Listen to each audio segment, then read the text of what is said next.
Halo, selamat sore sahabat Femina sekalian. Kita jumpa kembali dalam Femina Live.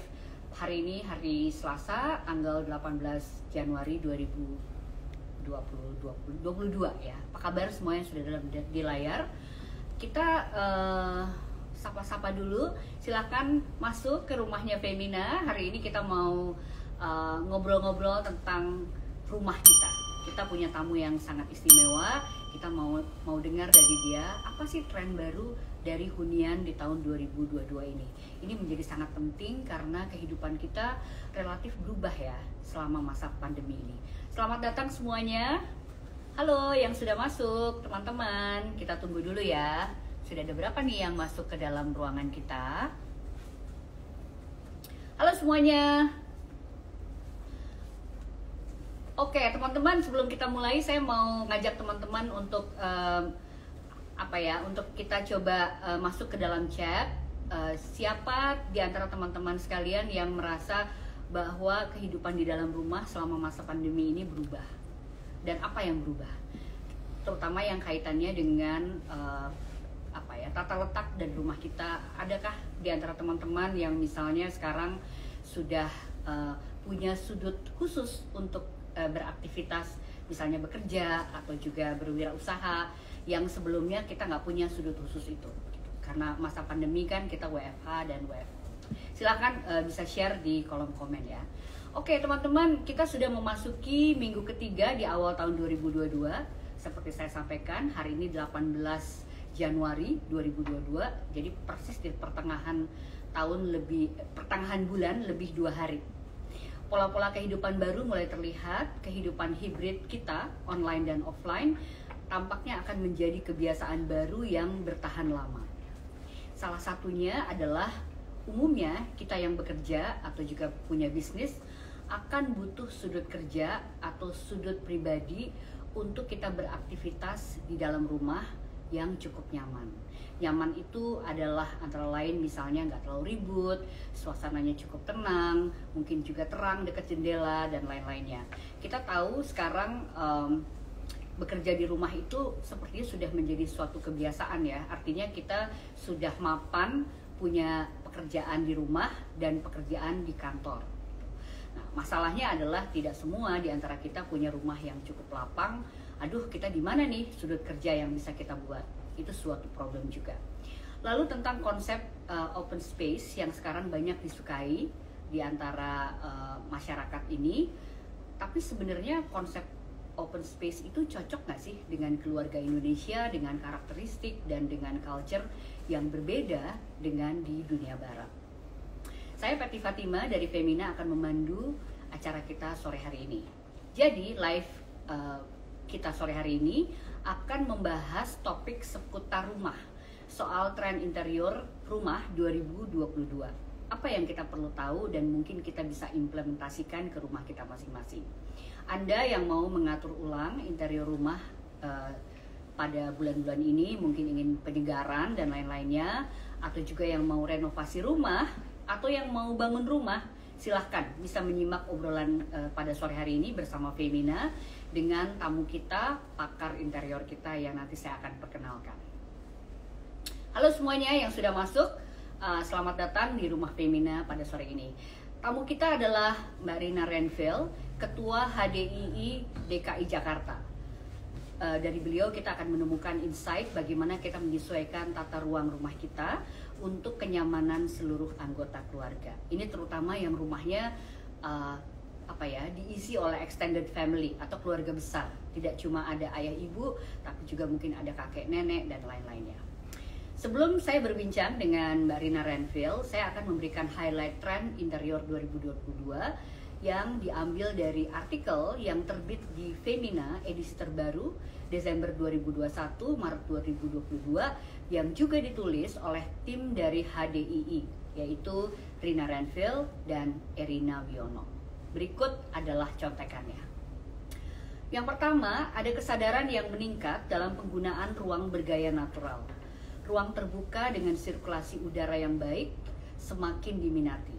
Begitu juga dengan kehadiran tanaman-tanaman di dalam rumah yang akan semakin disukai karena dianggap bisa membawa suasana luar ruang ke dalam rumah. Yang kedua adalah penggunaan palet warna netral atau natural yang juga semakin disukai karena menimbulkan rasa nyaman. Seperti apa pengaplikasian warna netral dan natural ini, kita juga akan ngobrol di sore ini. Selain itu, model furniture tanpa sudut seperti bulat misalnya yang memberikan kesan elegan akan mendominasi tahun 2022. Bahan alami seperti rotan, kayu, dan bambu juga akan banyak dicari.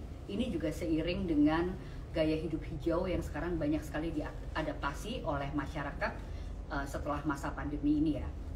Lalu kemudian, walaupun orang sudah mulai bekerja di kantor, area bekerja di dalam rumah tetap diminati, bahkan mungkin menjadi suatu keharusan. Kita butuh satu sudut di rumah yang khusus didekorasi atau dibuat nyaman untuk tempat bekerja. Nah, di sini juga ada masalah-masalah. Gimana kalau misalnya kita nggak punya tempat buat membuat sudut ini? Apa yang bisa kita lakukan?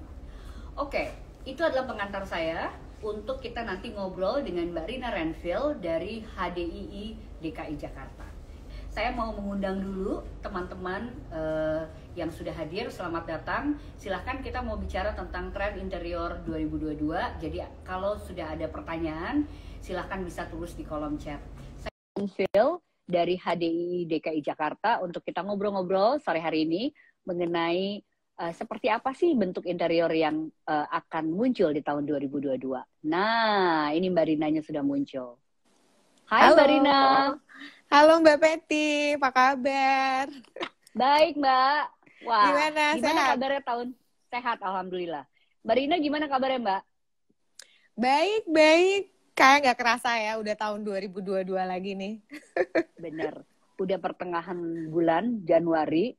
Jadi kalau kita nggak terlalu melihat kalender, tiba-tiba nanti tanggal 31 aja. Jadi udah sebulan berlalu ya Mbak Rina ya? Iya. Mbak, terima kasih banyak atas waktunya pada sore hari ini, dan juga terima kasih sudah membuatkan sebuah tulisan yang sangat bagus tentang seperti apa sih tren interior tahun 2022 di Femina Terbaru bersama Mbak Erina Wiono ya. Thank you so much. Tadi saya juga udah membacakan highlights dari tulisan yang dibuat oleh teman-teman dari HDII. Mbak, seperti pengantar saya tadi, kita pengen ngobrol nih sama Mbak Rina suhunya interior desain di Indonesia, tentang tren interior khususnya tahun 2022 gitu. Mungkin kita bisa mulai dulu dari pertanyaan ini. Sebenarnya kalau dari sudut pandang desainer interior, perubahan apa saja yang terjadi dalam fungsi rumah akibat pengalaman kita di masa pandemi? Kita udah tahu kan ya, pandemi itu mengubah banyak sekali hal dalam kehidupan kita, dan saya kira termasuk di dalamnya adalah rumah. Monggo Mbak, Ini menarik nih. Makasih Mbak Peti, makasih banyak. Aku barusan kan keputus-putus ya. Makasih banyak udah diundang. Mudah-mudahan lancar nih kita ya. Mudah-mudahan lancar. Dan artikel yang kita susun di majalah Femina juga mudah-mudahan bermanfaat. Ya memang sih nggak terasa ya Mbak Peti, pandemi ini selama 2 tahun kita alami dan membatasi kegiatan kita tiap hari ya Mbak. Dan khususnya kegiatan kita di luar rumah. Nah, sedikit banyak tuh sebetulnya mempengaruhi semua kegiatan kita, aktivitas kita, kehidupan kita sehari-hari, dan akhirnya kita harus adaptasi ya. Jadi harus menyesuaikan. Jadi kalau kita bicara interior design, kita harus menyesuaikan juga Mbak, gitu. Jadi khususnya kegiatan aktivitas kita di rumah, trennya adalah memang kembali ke rumah. Selama 2 tahun itu kita kembali ke rumah ya Mbak ya. Betul, gitu. harus kembali ke rumah. Dipaksa. Dipaksa, dan itu sebetulnya banyak positifnya.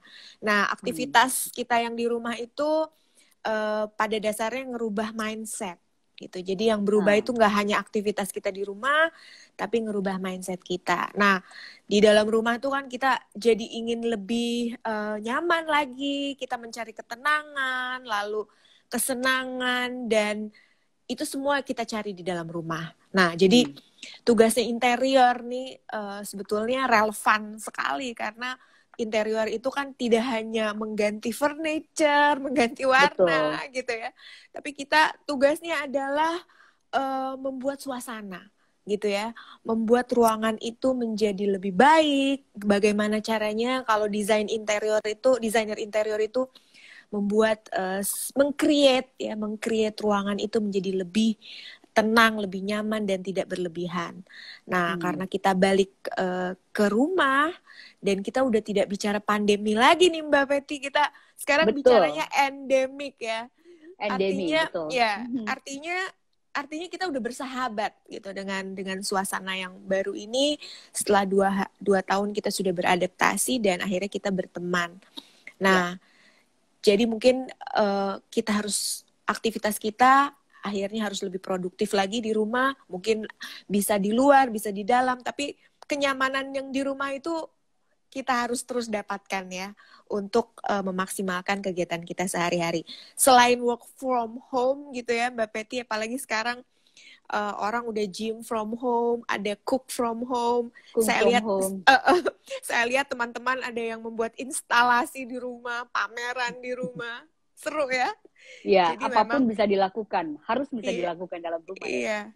Jadi ya memang balik lagi ke rumah, balik lagi ke esensinya di rumah, dan rumah itu bisa jadi sesuatu yang menyesuaikan kegiatan kita. Jadi adaptif terhadap segala suasana gitu. Nah, interior design juga harus bisa menjawab semuanya. Jadi bisa berubah-ubah, bisa menata dengan kebutuhan yang mendadak begitu, kira-kira Mbak Peti. Yeah. Oke, Mbak Rina, apakah dengan demikian kita bisa mengatakan bahwa kalau kita bicara mengenai tren hunian sekarang, maka hunian yang tadi Mbak Rina bilang dia harus nyaman, harus juga bisa menyenangkan, harus bisa dipakai untuk beraktivitas dan lain-lainnya. Artinya rumah kita lebih multifungsi dibanding sebelumnya, benar nggak? Ya, betul. Mungkin lebih compact juga ya, multifungsi. Multifungsi tapi harus compact karena harus bagaimanapun dia bukan kantor misalnya, atau dia bukan tempat public space ya, gitu ya. Ya, saya setuju Mbak Peti multifungsi sebab yang tadinya kegiatan kantor di kegiatan bekerja di kantor akhirnya di rumah gitu ya, ataupun berkumpul segala macam juga di rumah. Jadi gimana caranya kita memaksimalkan saja gitu, memaksimalkan ruangan, tapi kita juga harus save space gitu kan, save space. Karena ruang terbuka tuh sekarang lebih diminati. Jadi ruang terbuka itu kan berarti kalau kita memahaminya leluasa begitu ya. Kalau kita lapang, sehat gitu. Tidak ada batasannya, mungkin karena kita butuh sirkulasi yang baik gitu kan. Iya, itu suatu kewajiban sekarang ya. Jadi kalau batasan-batasan sekat-sekat itu harus diadaptasi lah gitu. Nah, memang interior design di sini pada dasarnya merubah gitu ya, merubah sitting groupnya, misalnya merubah layout tempat duduknya, gimana caranya terbuka tapi semua orang bisa duduk, tapi misalnya gampang dirubah. Nah, ya, jadi memang multifungsi gitu, multifungsi ya. Betul. Oke, Mbak Rina, sebelum ini tertarik saya pada soal terbuka ya atau open space itu. Sebelum itu saya pengen Mbak Rina kasih satu lagi kisi-kisi mengenai tren interior 2022 ini yang sifatnya mungkin lebih visual. Tadi kan kalau secara fungsi dia multifungsi tapi dia compact gitu. Tapi kalau secara visual, adakah yang sangat berubah dari tren desain interior dari tahun-tahun sebelumnya? Akibat si pandemi. Mungkin sebelum pandemi dan sesudah pandemi. Di rumah ya, khususnya di rumah ya. Khusus rumah aja kita ngomongin rumah. Ya. Kalau di rumah tuh yang paling obvious banget, kita pengen banget gitu semuanya tuh deket jendela misalnya gitu ya. Penerangan alami, kalau bisa kita dapat matahari pagi gitu kan. Ya, Karena matahari pagi itu sinarnya sehat. lebih sehat gitu ya, Hmm. dan lain-lain. Dan itu sebenarnya memang esensinya adalah sehat gitu ya. Hmm. Kita mau cari sehat. Oke. Lalu yang kedua, memang sih kalau di Jakarta kita udah nggak bisa ya pasti pakai AC AC. gitu. Tapi kita akan pergunakan gitu ya di pagi hari kita mencari bukaan. Malah sekarang saya lihat misalnya ruang makannya di teras gitu ya. Oh, Atau jadi bukan di dalam rumah tapi di luar ya. di luar. Ya. Kalau memang dia punya teras, dia langsung buatnya di luar gitu. Jadi perubahan yang menarik. sangat drastis itu nggak hanya work from home, tapi mencari kenyamanan sudut ruangan yang ada di rumah dia rubah gitu. Tapi untuk kesehatan, untuk sirkulasi dan yang pastinya kenyamanan ya, begitu. Menarik Mbak Rina, ini benar-benar menarik. Jadi saya kepikiran. Jadi kalau di antara teman-teman semuanya, kenapa sekarang kita pengennya kalau duduk atau kerja tuh deket jendela, maunya gitu. Itu memang dorongan secara mindset kita seperti itu ya, karena pandemi ini ingin cahaya yang natural atau lebih sehat karena sirkulasi udara lebih baik misalnya dan seterusnya gitu ya Mbak Rina. Iya, mungkin esensi yang lebih jauh lagi adalah mungkin kita ingin terkoneksi ya dengan alam. Dengan gitu alam, ya. oke. Kita nggak hanya punya tanaman, tapi gimana ya, gue punya koneksi sama dia gitu. Jadi tanaman itu kan menyegarkan kita gitu. Jadi sebetulnya memang koneksi dengan alam itu, yaitu menjadi semakin kuat ya. Akibat pandemi itu mau nggak mau kita disadarkan ya untuk bahwa alam itu sahabat kita, bukan? Iya, bahwa alam itu sahabat kita, dan ya udah otomatis mindset kita nggak ada yang nyuruh gitu ya. Mindset kita ya berubah gitu. Kita mau deket gitu dengan alam gitu kira-kira. Menarik nih teman-teman. Silakan kalau ada mau komen terhadap apa yang disampaikan oleh Mbak Rina tadi, silakan langsung di kolom chat ya teman-teman. Ini kesempatan yang langka kita ketemu sama orang sibuk ini di acara Femina Live Mbak kita. Peti. Iya, ya Mbak Peti juga sibuk. Makanya kita meluangkan waktu Mbak Rina. Iya. Oke. Nah sekarang saya mau bicara mengenai tren open space. Tadi kan Mbak Rina juga bilang bahwa sesuatu yang terbuka itu akan lebih membuat nyaman ya pada situasi kita sekarang, dan juga mungkin kebutuhannya memang seperti itu. Banyak diminati rumah dengan denah terbuka ini. Tapi ada satu fakta yang tidak bisa kita pungkiri, bahwa justru di masa pandemi ini orang semakin merasakan membutuhkan batas khusus atau privasi. Misalnya di antara kegiatan dia bekerja dan kegiatan dia yang lain di dalam rumah. Atau misalnya kalau kita nyebut ruangnya, ruang kerja dengan misalnya ruang makan. Atau bahkan ini kayaknya kalau yang ini nih isi hatinya Mimin kita pada sore hari ini. Ruang untuk menyendiri. Ketika abis sibuk banget bekerja, terus dia kayaknya pengen lari dulu sebentar deh, jangan diganggu. Gitu. Kayak gitu ya. Gitu. Nah, ini sebenarnya gimana sih tentang tren open space ini? Pertanyaannya tuh, apakah tren open space ini sebenarnya cocok nggak sih sama keluarga Indonesia yang mungkin sifatnya komunal ya? Jadi bukan hanya keluarga inti, tapi extended family gitu. Ketika pandemi ini sangat menekan, orang justru kepengen ada batas khusus justru. Gimana tuh Mbak? Ya, memang kadang-kadang ruangan itu menjawab ya. Ruangan itu menjawab gitu. Ruangan yang di-create itu sebetulnya menjawab batasan kita dengan orang pada saat kita beraktivitas. Jadi bisa aja kita bedakan dengan waktu gitu ya. Kita bisa bedakan juga dengan sesuatu yang bersifat privacy.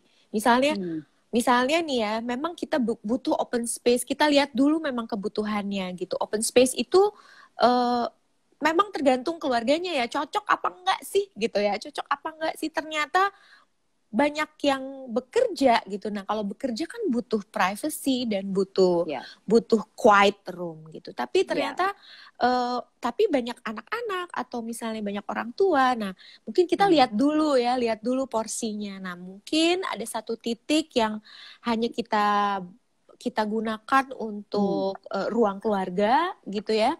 Dan di situ misalnya waktunya sudah dibatasi misalnya gitu ya, hanya untuk nonton atau nggak bisa sambil makan atau bisa sambil mengerjakan hobi, karena kan hobi itu memang harus difasilitasi. Nah, mungkin pada saat pagi atau misalnya working hour gitu, sebetulnya open space pun nggak apa-apa, tapi dia harus ada corner yang bersifat personalized gitu. Jadi lu jangan ganggu ya, jangan lewat sini ya gitu kan. Lu jangan ganggu, atau misalnya bisa di sirkulasinya juga diperhatikan. Memang sirkulasi itu memang tugasnya interior gitu. Kalau misalnya kita bisa gambar gitu dengan sirkulasi, otomatis dia nggak lewat situ gitu ya. Jadi sebetulnya menarik gitu kalau interior design tuh ngutak-ngatik ruangan tuh memang tugasnya kita gitu. Gimana caranya open space tapi ada corner special private gitu. Itu juga bisa gitu kan. Nah, karena kalau misalnya corner private itu berarti sangat personalized ya. Misalnya ada fotonya saya, atau misalnya ada benda-benda yang khusus punya saya gitu. Jadi kan orang, oh ini kayaknya punya kakak saya gitu, jadi gue nggak bisa touch ini. Nah akhirnya itu adalah privacy meskipun dia terbuka gitu. Jadi mungkin yang kepikiran oleh saya, triknya adalah seperti itu, karena memang setiap keluarga kan mungkin beda ya. Jadi ya memang beda-beda gitu, nggak mungkin semua hanya disekat-sekat di ruangan gitu, tapi kita lihat time-nya gitu, kita lihat waktunya, kita lihat kebersamaannya kapan, lalu yang penting corner private-nya itu bisa dibedakan. Dan kita lihat juga sirkulasinya, gitu kira-kira.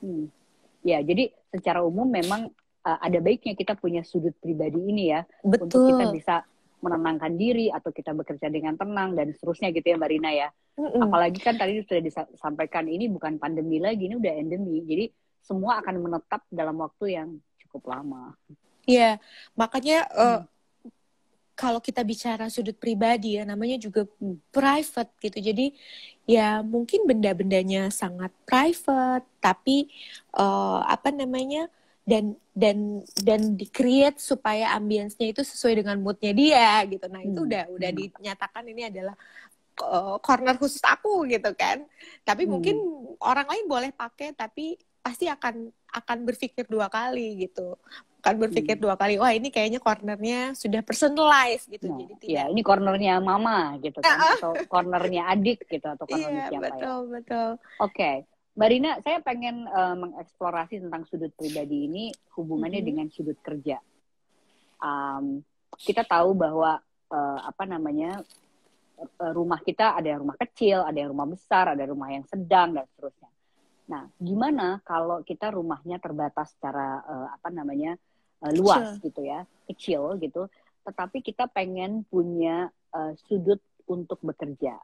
Secara interior design, apa sih trik-trik yang bisa kita lakukan tanpa harus misalnya menghabiskan space yang terlalu lebar, tapi mungkin dia bisa multifungsi. Kalau siang hari dia jadi apa, tapi kalau saat dia harus bekerja misalnya akan menjadi sudut kerja yang nyaman gitu. Itu ada trik-trik seperti apa sih Mbak yang kita bisa lakukan? Oke. Tipsnya mungkin kalau kita sama aja kalau kita meng-create sesuatu kan, mungkin harus tahu dulu ini mau apa gitu ya. Jadi kita harus tahu kegiatannya, udah pasti hanya buka laptop misalnya gitu. Betul, ya, atau ternyata atau buka komputer ya. Atau buka komputer gitu. Nah, buka komputer lalu ada kabelnya, lalu ada kertasnya, ada printernya, ada ininya, ada itunya. Jadi harus tahu dulu kegiatan aku ini apa gitu ya. Dan yang paling penting fokus gitu, kita ini kegiatannya seperti apa. Nah, dari situ baru dijabarkan. Oh, ternyata ruangannya kecil, berarti tempat-tempat perintilan-perintilan itu harus kita harus kita jadi challenge gitu. Nah, memang sih sebetulnya banyak kasus ya hanya karena tidak bisa menata atau memanage barang-barang itu dengan baik. Padahal jika di-manage dengan baik, kita jadi punya ruang yang lebih luas, tanpa berantakan gitu. Jadi sebenarnya Yeah. memang apa namanya, masalahnya hanya berantakan. Jadi ya kita data dulu lah ya, itu ada yang printernya, ada kertasnya dan lain-lain. Nah, setelah itu sudah ditata, nah meskipun kecil ya kita harus ada lighting yang baik gitu ya. Jadi tidak merasa kecil begitu. Lalu ya ambience itu kan bisa di-create gitu. Meskipun kecil kan bisa di-create. Mungkin ada cermin atau misalnya ada aksesoris yang lebih bisa bikin menarik gitu ya. Jadi memang nomor satu adalah mengoptimalkan ruang supaya kita bisa bekerja efektif. Mau besar, mau kecil, ya mejanya kecil, tapi kalau kita bisa memanage gitu ya dengan baik gitu, sepertinya akan bisa lebih baik gitu apa ruangannya, meskipun suasananya itu misalnya ya kita punya double misalnya ternyata mejanya kita bisa buka, bisa pakai untuk nyetrika misalnya gitu ya. Yeah. atau enggak ternyata pas dibuka banyak barang-barang di dalamnya. Nah, jadi memang kenyamanan pada saat kita bekerja meskipun ruangannya kecil bisa difasilitasi dengan memanage barang-barang yang baik gitu, Mbak Peti. Oke, jadi apa namanya, untuk menciptakan satu sudut untuk kita beraktivitas itu memang harus dipikirin dulu. Yang pertama, kebutuhannya apa saja. Dan secara apa ya, barangkali harus simple juga gitu. Jangan semuanya mau ada. Itu kan namanya juga sudutnya udah sangat kecil gitu ya, seperti itu.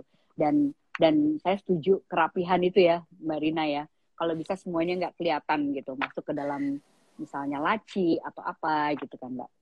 Iya betul, jadi kita memang harus fokus ya, harus Benar. fokus. Misalnya, nanti siang-siang aku mau makan atau pagi-pagi kita mau kerja, nggak apa-apa, nggak ada masalah. Nanti siang-siang kita bisa taruhin apa namanya piring di situ, tapi keindahan, kenyamanan, misalnya corner tanaman sudah ada di situ atau bunga udah ada di situ gitu. Jadi sesuatu yang bikin kita nyaman tuh nggak usah kita pindah-pindah, tapi aktivitas sesuai dengan fungsi. Kita bisa berjalan. Ya, kita bisa ganti-ganti gitu. Kira-kira gitu. Oke. Menarik nih ya. Mbak, tadi kan Mbak Rina udah ngomong tentang kecenderungan atau mindset orang sekarang ingin dekat dengan alam ya, atau terkoneksi dengan alam. Ini ada satu apa namanya hasil bukan riset mungkin ya, kesimpulan yang disampaikan oleh Pinterest dari tren yang mereka dapatkan dari feedingnya mereka, bahwa tren 2022 itu salah satunya disebut sebagai biophilic design atau desain yang terkoneksi dengan alam gitu.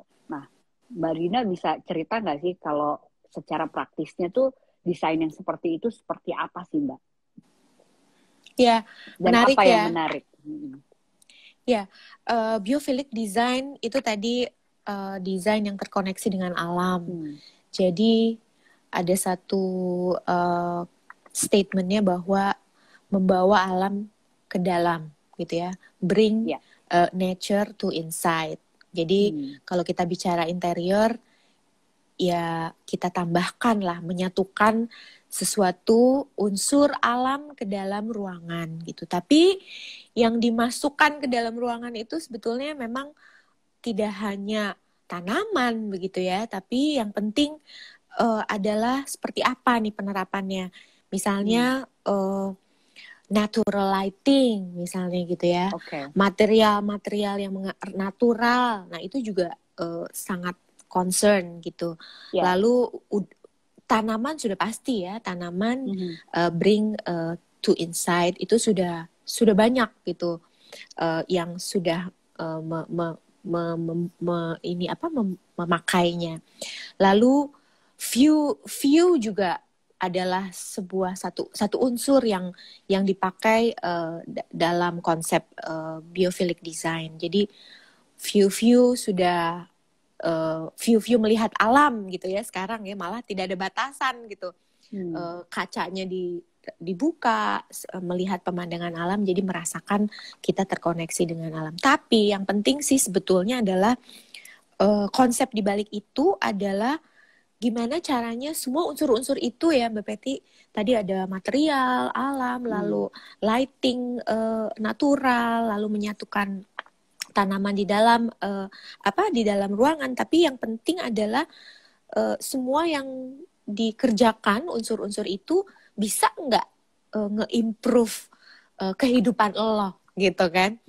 Jadi natural alam ini, maksudnya the nature ini bisa nggak really improve your life gitu, your well-being gitu. Jadi harus ada positive impact-nya gitu. Jangan hanya lu taruh-taruh aja tanaman gitu. Positive impact-nya apa di daily lives. Nah, jadi kalau segi arsitektural gitu ya, segi urban space gitu, by Philips Design tuh udah ada hitungannya gitu. Udah ada hitungannya. Nah, kalau memang semakin green gitu ya, semakin green dia punya poin gitu, dia punya prestasi. Nah, itu sebetulnya yang dituju. Ya memang ya, misalnya jadi penggunaan AC-nya jadi berkurang. Gitu kan. Jadi efek panasnya jadi berkurang. Nah, itu sebenarnya tujuan akhirnya gitu. Nah, kalau kita balik lagi ke rumah nih ya, mungkin simple aja kali ya, kalau memang bring nature to inside itu menaikkan mood kita lah gitu ya, menaikkan membuat mood kita lebih nyaman. Terus jadi kalau lebih nyaman, optimal kita dalam bekerja, lebih produktif, aktivitas kita lebih sehat karena ada natural light dan lain-lain, itu juga menjadi poin dan sangat sangat penting lah begitu. Nah, mungkin kalau lebih jauh lagi kan, misalnya di office gitu atau di airport atau di mana, mungkin dia ada poin-poinnya ya tadi itu ya, jadi tidak menggunakan AC dan lain-lain. Jadi ya memang semakin ke depan trennya adalah semakin kita memahami dan akhirnya kita menyatulah dengan alam gitu kan. Dengan alam ya. Jadi kalau yang punya teras, atau sekarang lagi musim juga rooftop gitu, itu kayaknya akan jadi in ya, kita punya tempat yang hijau di dekat-dekat rumah kita gitu ya Mbak. Iya betul. Oke, Mbak, sekarang kita menuju ke tren warna ya, karena bagaimanapun kalau kita bicara mengenai tren, itu pasti warna salah satu yang dicari gitu. Apa sih tren warna yang akan in di tahun ini? Kalau penglihatan saya banyak banget warna hijau ya gitu. Apakah ini benar atau saya cuman salah ngeliat atau bagaimana? Dan gimana sih aplikasinya ke hunian itu gitu. Jadi kayak misalnya kalau cat dinding itu nanti akan ngarahnya kemana. Lalu kemudian penerapan pada produk interior gitu, kayak misalnya kursi, meja, atau elemen-elemen dalam rumah. Apakah misalnya penggunaan kertas dinding itu masih in gitu, dan seterusnya gitu. Mungkin Mbak Rina bisa cerita nih, ini poin yang pasti kita seneng nih denger ya. Ya, tren warna memang tadi basically memang kita seneng back to nature ya. Kita memang semua sepakat untuk back to nature. Tapi back to nature itu bisa diaplikasiin kepada warna yang kata kunci keywordnya memang menenangkan gitu ya, warna-warna yang menenangkan gitu. Jadi menenangkan itu kan bisa aja moodnya yang comfortable, lalu look feels natural, lalu kita bisa pakai misalnya warna-warna yang earthy tones gitu. Jadi kalau misalnya memang hijau gitu ya, hijaunya juga nggak yang shocking gitu, tapi memang yang yang keabu-abuan hijau gitu ya, atau yang earthy, atau enggak yang tone-nya natural green gitu. Nah, jadi memang kalau kita mau playful gitu, cozy, memang semua penerapan warnanya juga masih ke earthy ya gitu, masih ke earthy, warna-warna natural. Jadi bisa aja warna off-white, hijau, lalu misalnya Mbak Peti ada pink, tapi kok pinknya kok kayaknya soft banget ya gitu ya. Dusty pink gitu ya. Dusty pink. Gitu ya. Ini kayak kursi saya nih. Gitu. Jadi kayak lebih soft and natural gitu. Nah, kalau kita pakai gitu, ingin ganti gitu sesuatu yang ada di rumah ya, sebetulnya elemen interior itu kan nggak hanya cat dinding misalnya gitu kan. Kita bisa ganti furniture, kursinya juga jangan takut gitu kan. kita lihat Mbak ganti Patty pink gitu ya, gitu misalnya. kursi warnanya pink, why not gitu. Tapi kita juga bisa pakai dengan warna hijau di kabinet, atau hijau di panel, satu panel, atau kalau kita mau ganti-ganti kita bisa bermain di aksesoris. Nah, aksesoris itu kan bisa bantal, bisa pot gitu ya, atau sesuatu yang ada di atas meja. Itu kan kadang-kadang bisa jadi color scheme gitu ya. Color scheme, dan itu bisa ngerubah mood satu ruangan gitu. Nah, jadi kalau memang aduh gue males nih ganti-ganti satu ruangan, tapi ya bisa ganti aksesorisnya gitu yang ada hubungannya dengan interior. Jadi karpet gitu ya, atau wallpaper, atau misalnya lampu gantung, atau lampu dinding, atau table lamp. Sekarang kan table lamp kan juga bisa ganti-ganti kan covernya. Nah, itu bisa ganti-ganti warna. Jadi kalau mau playful warnanya juga mungkin lebih soft gitu, Mbak. Oke, jadi warna yang muncul itu tadi Mbak Rina udah bilang earthy tone ya, dalam berbagai jenisnya, dan cenderung lebih kalem gitu ya Mbak Rina. Tetapi kita bisa mencampur warna itu nggak satu nada. Artinya kalau kita mau pakai dusty pink sama hijau tertentu ya bisa aja gitu. Asal memang penerapannya itu estetikanya dilihat apakah misalnya dia hanya menjadi elemen dan lain-lainnya gitu. Sebenarnya rumahnya akan jadi seru ya Mbak ya. Iya, kalau jadi dengerin trennya kayak begini. Iya, apalagi bisa lebih personalize ya. Aduh, gue sukanya hijau. Nah, tapi hijaunya apa? Gue sukanya ungu. Bisa gitu loh, ungu bisa misalnya tidak terlalu takut gitu ya, takut bermain warna, mungkin ya udah ungu sama abu-abu, atau ungu dengan off white gitu kan, nggak ada masalah gitu. Yang penting nggak ada masalah, bisa bermain-main dengan color. Gitu. Oke, Mbak, sekarang kita bicara mengenai furniture ya. Kalau secara umum kan kalau orang mau menyegarkan rumahnya mereka biasanya mulai untuk mikirin ngeganti furniture-nya, entah diganti seluruhnya atau mungkin diganti warna covernya dan seterusnya gitu. Nah, untuk tahun 2022 ini seperti apa sih tren furniture yang akan muncul? Kalau kita melihat misalnya tadi juga dalam pengantar saya sebutkan dari tulisan yang dibuat oleh teman-teman dari HDI Jakarta tuh furniture sekarang bentuknya tuh lebih tidak sudut tajam-tajam, tapi lebih bulat gitu, rounded atau mungkin ellipse atau apa segala macam gitu. Mbak Rina bisa cerita nggak? Dan gimana nih penerapannya ke dalam rumah kita gitu? Oke. Sebetulnya kalau furniture itu ya mungkin lebih dinamis kali ya, kata kuncinya ya. Dinamis itu nggak kaku lah ya, nggak kaku, mau bentuknya mau organik, mau bentuknya ada lengkung, lalu mau ada aksen yang menonjol dan lain-lain, itu lebih bebas untuk berkreasi gitu ya. Tapi memang di tren tahun ini khususnya untuk di rumah gitu ya, memang makin kesini banyak orang mengembari yang natural ya, jadi tidak hanya kayu tapi ada juga dari berbahan rotan gitu ya, bahan bambu, lalu sebetulnya yang sintetik rotan juga banyak gitu, tapi kan memang sintetik rotan itu ada juga yang ada teksturnya gitu, yang look alike gitu ya, look alike nature tapi jadi gampang dibersihin. Jadi istilahnya kayak natural gitu, banyak digemari. Tapi kalau kita ngutak-ngatik furniture di rumah gitu, memang sebetulnya yang harus dipahami adalah mungkin basicnya dulu gitu ya. Mungkin basic sofanya karena bentuknya besar gitu ya, karena fungsinya nomor 1, mungkin kita bisa pilihnya yang basic aja gitu ya. Tapi ada 1 atau 2 chair yang berbicara gitu ya, ada yang pop up. Jadi kalau maksudnya basic tuh Mbak Rina artinya bentuknya tuh apa, sederhana gitu ya. Gak neko-neko deh bentuknya gitu. Iya. Gitu kan. Jadi bentuknya sederhana, gak neko-neko gitu, untuk sebuah functional sofa begitu.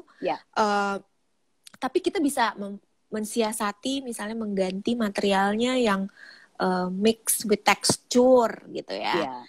Mix with texture karena tren berikutnya, tren interior itu kan jadi ingin lebih ada variasi gitu. Jadi tekstur material itu juga jadi membuat moodnya jadi lain gitu ya. Nah, jadi basic sofa ditambah dengan pop-up armchair gitu ya, istilahnya armchair atau statement easy, statement gitu, easy chair atau armchair itu kita bisa bermain gitu. Tapi kalau untuk basicnya kalau bisa nanti pusing ya, nanti pusing takutnya nggak cocok. Oh ini nggak cocok ya, ini nggak cocok karena dia terlalu bulky atau misalnya jadi moodnya kok jadi nggak sampai karena fungsinya basicnya kan kita mau cari nyaman gitu. Nah, lalu yang kedua adalah kita bisa bermain aksen-aksen warna nggak hanya di armchair, mungkin di karpet gitu ya.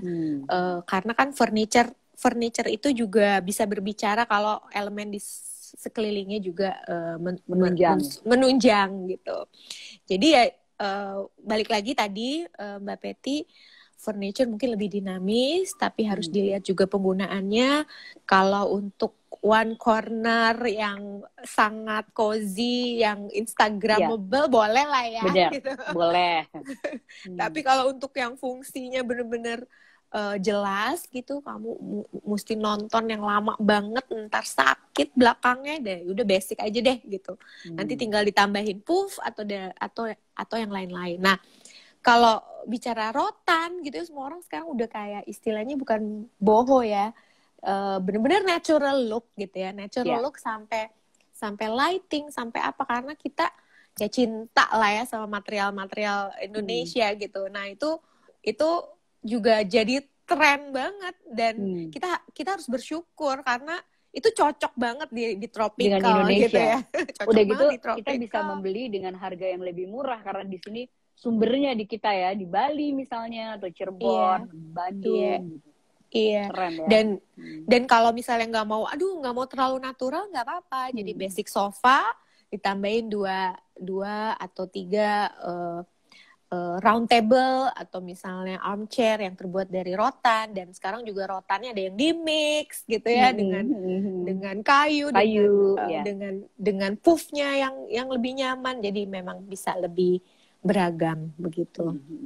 Oke, jadi kalau furniture ini menarik nih, pengetahuan baru juga untuk saya. Jadi kalau untuk tahun ini khususnya lebih dinamis ya, jadi tidak mengarah kepada satu gaya tertentu, tapi kita bisa mengolahnya dengan satu tujuan penting adalah apapun yang mau kita mix and match itu, kenyamanan itu harus tetap ada gitu, karena rumah kita menjadi rumah yang multifungsi gitu ya Mbak Rina.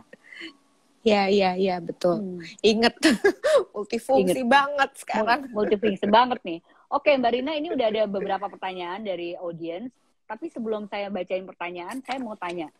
Ini terutama untuk teman-teman yang lagi nonton dan lagi kepengen mengubah rumahnya serius nih ya.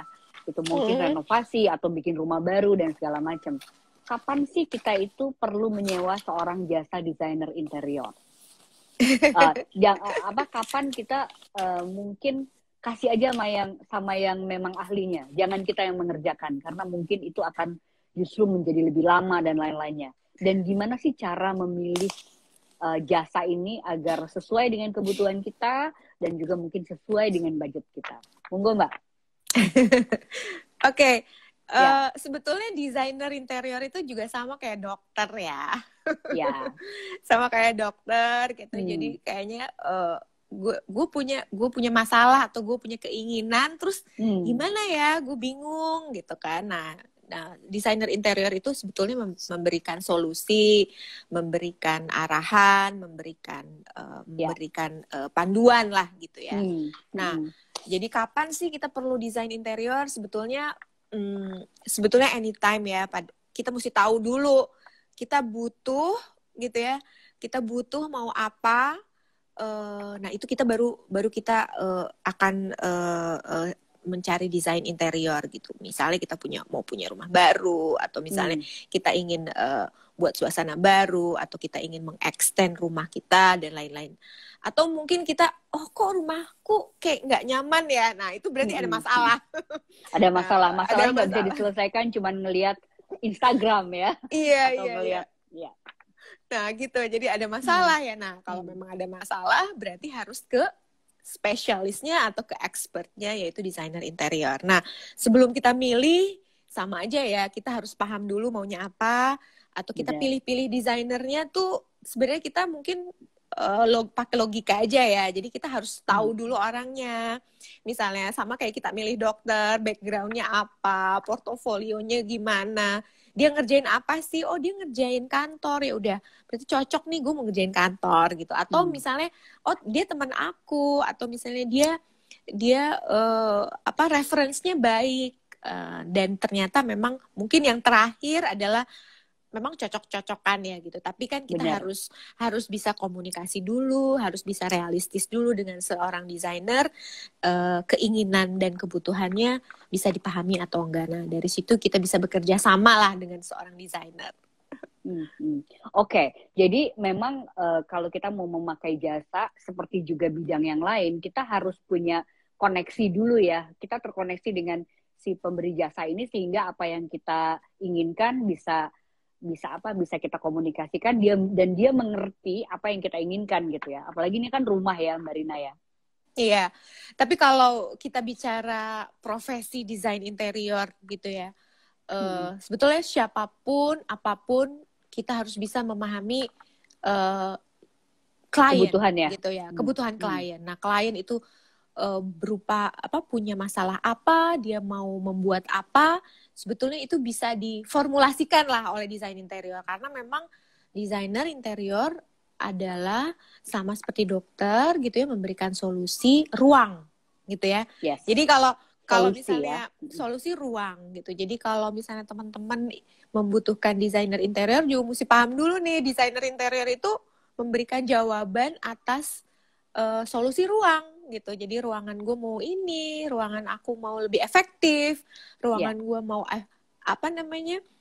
suasananya mau seperti modern dan Indonesia atau agak-agak sedikit klasik. Nah itu desainer interior bisa memberikan jawabannya gitu. Jadi harus ditetapkan dulu maunya apa dulu gitu ya. Iya, maunya apa dulu. Benar. Mbak Rina, kita langsung ke pertanyaan-pertanyaan ya. Baik. Saya mau memilihkan satu pertanyaan, ini menarik, dari Sisili ARVN. Saya nggak tahu nih bacanya gimana.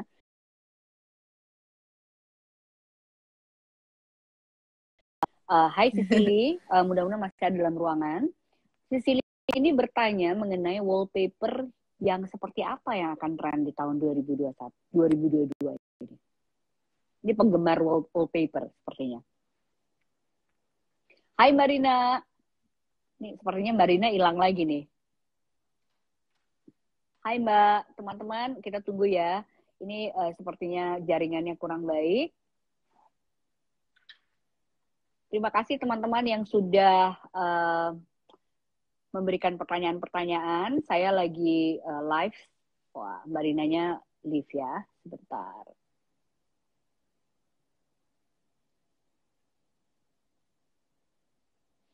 Oke, terima kasih yang sudah mengirimkan pertanyaan-pertanyaan. Nah, ini Mbak Rina muncul lagi. Hai Mbak Rina. Hilang nih tadi. Tadi pertanyaan tentang wallpaper ya? Ya, Mbak Rina. Coba, apa tuh katanya yang tahun 2022 ini seperti apa trennya? Oke, sebenarnya wallpaper itu kalau yang saya tahu semakin kesini wallpaper itu juga personalized. Oke. Ya, personalized gitu. Kenapa sih wallpaper digemari? Karena dia bentuknya adalah menutup ruangan, tapi dia nggak digambar atau nggak di print gitu. Jadi dia adalah materialnya khusus gitu ya, materialnya vinil dan dia bisa menempel di dinding secara jangka waktu yang lama gitu. Nah, yang saya tahu dan desainer interior juga sangat seneng banget gitu ya bahwa wallpaper itu semakin kesini semakin personalized. Oh, gue mau gambarnya seperti ini, misalnya motifnya seperti ini, terus warnanya maunya kayak gini gitu ya. Jadi lebih spesifik gitu. Nah itu udah banyak sekali yang personalized. Itu mungkin yang pertama ya. Tapi kalau misalnya general gitu ya, general mungkin kalau wallpaper sebenarnya ya itu tadi ya, warna-warnanya lebih apa ya, lebih banyak pilihannya gitu ya, lebih banyak pilihannya, nggak hanya kalau dulu kan abu gitu ya, atau nggak krem. Kalau sekarang lebih dinamis gitu ya. Lebih dinamis. Kok bisa ya ada abu tapi agak sedikit hijau-hijaunya kayak hijau-hijau ini ya. Nah, jadi pilihan warnanya atau pilihan motifnya lebih banyak gitu. Jadi tapi tidak ada yang spesifik ya Mbak untuk 2022. Nggak ada Anything sih, goes. anything Nggak ada goes gitu. Tapi ya tadi ya, personalize itu kan berarti lebih bagus. Lebih bagus sesuai dengan maunya atau suasana ruang ya. Oke, Mbak Rina, ini pertanyaan kedua ini juga menarik. Ini banyak masalah ini muncul di rumah-rumah kita ya. Tentang declutter atau membereskan pernak-pernik rumah yang banyak banget. Banyak sekali orang yang senang pernak-pernik rumah ya gitu. Jadi rumahnya terasa sesat. Tadi kan Mbak Rina juga bilang bahwa gaya hidup kita di tahun ini tuh butuh kenyamanan karena rumahnya menjadi tempat beraktivitas yang banyak dibanding sebelumnya gitu. Apa sih yang apa tips, mungkin ini singkat padat aja Mbak, apa tips pertama yang harus dilakukan kalau kita mau membereskan pernak-pernik yang maha banyak itu dalam rumah? Terutama yang senang traveling nih biasanya. Iya. Mungkin nomor 1 jawabannya adalah manajemen barang ya. Manajemen barang, oke. Iya, manajemen barang. Jadi mungkin yang pertama adalah memperhatikan benda-benda yang esensi dulu kali ya, yang diutamakan, diprioritaskan gitu ya. Lalu sebenarnya storage atau memanage, menggrouping gitu memang harus dari kita sendiri ya. Gitu. Memang pada akhirnya sekarang udah ada ya jasa jasa grouping benda gitu ya, memanage benda itu sekarang udah ada karena memang sudah ada. Dia konflik dengan kemauan, keinginan dan aduh gue suka ini, gue suka semuanya gitu ya. Tapi lu harus suka semuanya itu yang membuat barang itu menjadi banyak banget Jadi harus bisa ngemutusin dulu barang yang paling esensi apa, yang kedua apa, yang ketiga apa. Lalu yang pertama yang harus di-show, yang satu yang bisa dibuka tutup, yang satu lagi harus ditaruh aja di dalam gitu. Nah, itu mungkin yang harus di mindset-nya dulu dilakukan pertama kali. Atau misalnya saya pernah juga kasih tips nih sama teman-teman yang lain, mungkin ada rutin diputar gitu. Rutin diputar. Jadi nggak usah dipajang semua, tapi rutin diputar. Rutin diputar, tapi dibuang juga barang-barang yang nggak perlu. Nah, rutin diputar itu kan, koleksi gue ada 10 nih. Ya udah, 10 itu lu puterin aja setahun 5 kali kan nggak apa-apa juga gitu kan. Memang selalu 5 kali. Jadi ya benda-benda yang sesuai dengan mood yang diinginin sebetulnya kalau kita punya alternatif justru moodnya jadi lebih variatif ya sebetulnya. Lebih variatif dan dinamis seperti disampaikan Mbak Rina ya. Mudah-mudahan untuk Rajasa yang tadi bertanya bisa langsung implementasi ya di sini. Saya mau memilihkan pertanyaan dari Thomas Pamuncak. Ini menarik dan ini menohok banget. Ini bener banget nih. Kenapa orang Indonesia takut punya rumah yang personalized? Kalau Skandi akan Skandi semua. Nah, gimana tuh? Bener nggak tuh? Takut? Sebenarnya mungkin jawabannya tergantung ya, karena kan rumah itu kan isinya banyak ya, nggak satu. Jadi rumah yang personalized itu tergantung yang dominannya siapa gitu. Misalnya nih, kalau di luar aku pernah juga punya insight gitu ya dari satu konsultan di Amerika gitu. Kalau rumah itu konsultan desainnya dia nggak mau terima kalau dengerin satu orang aja. Gue mau dengerin dua-duanya, suami dan istri gitu. Suami dan istri lu cerita apa yang maunya, personalize lu sama personalize suami dan istri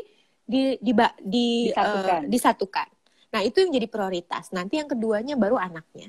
Tapi ini menarik gitu karena kita kalau di Indonesia, maksudnya di sini gitu ya, kita maunya suami maunya ini, tapi istrinya maunya ini, tapi suami yang bayar gitu. Jadi akhirnya kan berantem. Benar. Padahal istrinya nggak mau tuh rumahnya kayak gitu kan? Gitu. Jadi terus langsung personalize Candy gitu ya. Tadi ya mungkin ini balik lagi ke pertanyaan tadi. Kok nggak mau personalize Candy ya? balik lagi ke orangnya ya, dia cocok nggak dengan Scandinavian-nya gitu ya, dia cocok nggak dengan being zen gitu ya. Ya, susah Kalau loh being zen. kalau memang dia being zen, Bener. tapi attitude-nya berantakan ya susah gitu. Jadi akhirnya dia harus meng-hire pembantu 10 orang gitu. Jadi ya memang semua ini tuh menarik gitu loh Mbak Peti gitu ya. Iya, benar.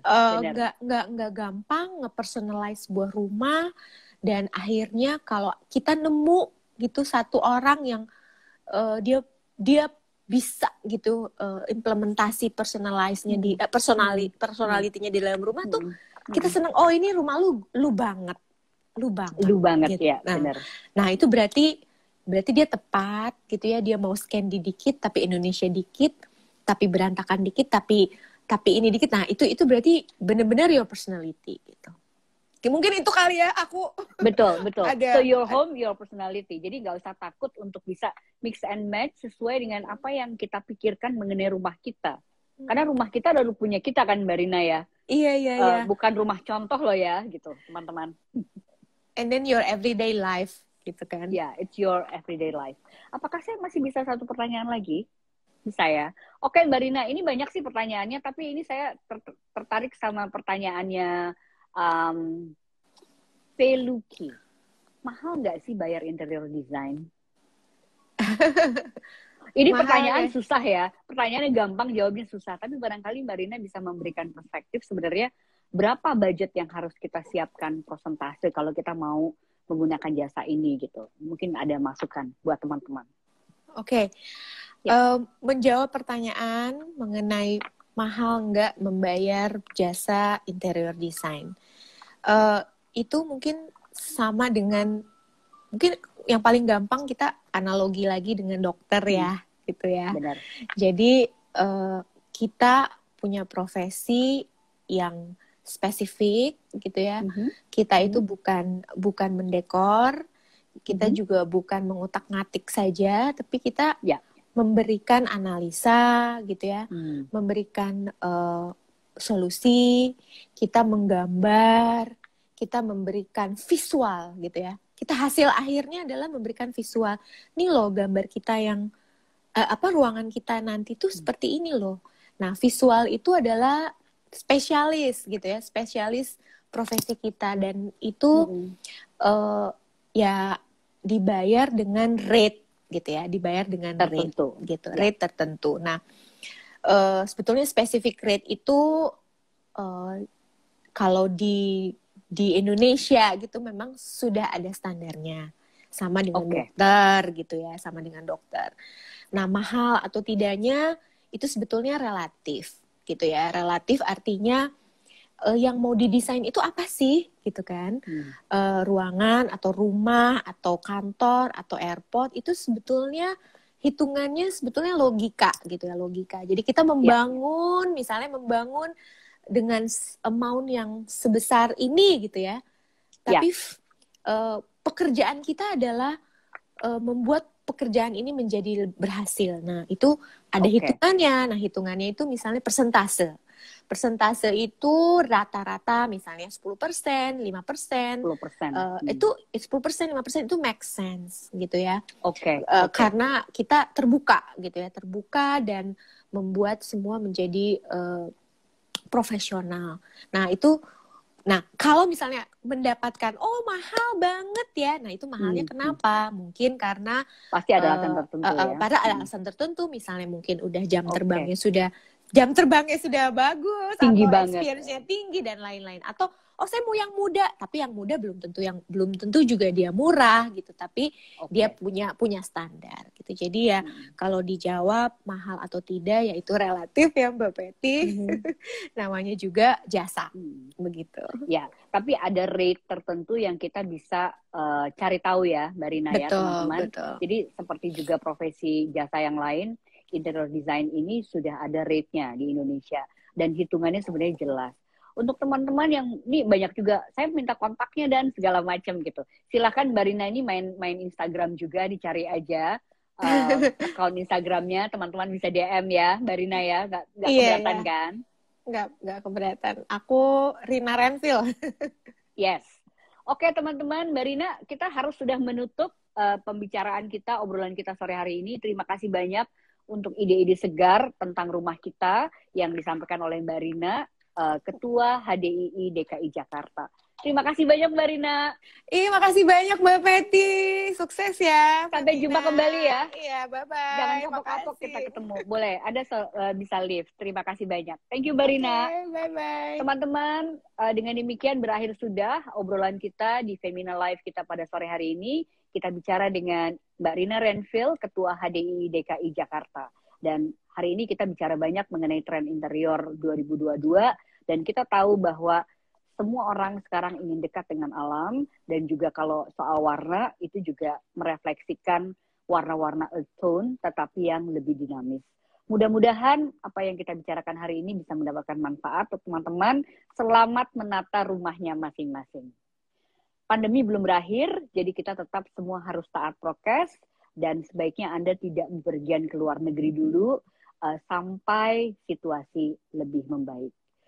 Selamat sore semuanya, saya Peti Fatima undur diri, dan jangan lupa untuk Anda yang akan vaksin booster, langsung dikerjakan, nggak bisa nunggu-nunggu lagi. Selamat sore, sampai jumpa kembali di live berikutnya. Bye-bye.